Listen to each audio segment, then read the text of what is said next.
mga bay, atong natay interviewon ron ha para mag-introduce sa ilang mga negosyo dire, sa ilang mga products. Pero aya na mahitabo, kulbaan na munduhan no, isa interview. Kulbaan na sila doon. Isa ka interview na to. Ana na sila galor din ang mga mata. O diara.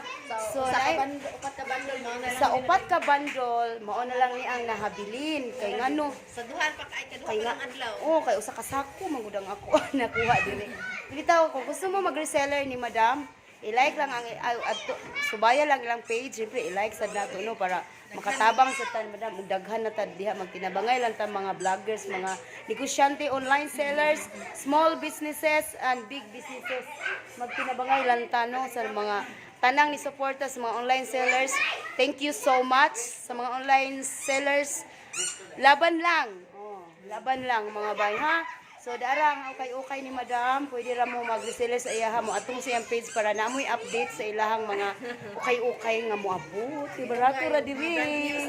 Og mga brand new sad kay ni sila. Oh. Okay, let's go na manaog na ta kay. So, nya diri pa mo maka fresh air pa mo diri sa taas. Wala na akong nabilin. Huwag na ajud. Akong tunog. Tara. Baliog niya kuya ha.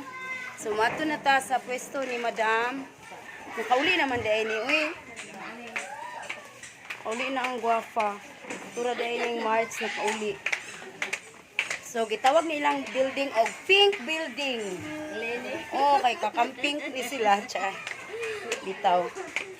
So wala pa ang kakamping na uso. Uy, pink na nidaan ang sa di mo. So dirita sa pwesto ni Madam, di ba? Okay. Kani sample lang siya na miss ka kanang daghan. O sige, introduce na diya Dam. Murag na kuyawan na si Madam. Nangayon na daig tabang.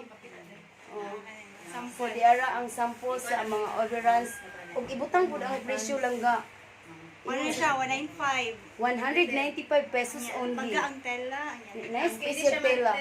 250 kung sa reseller price. Ang seller's price mga bay is 195 niya. Pwede rin ninyo ibaligya og 250. O di ba naamoy 55 pesos kada usa. So wala, nice ka ilang pajama. Nami stock ani daghan. Nindot kay ang ilahang mga tela oh.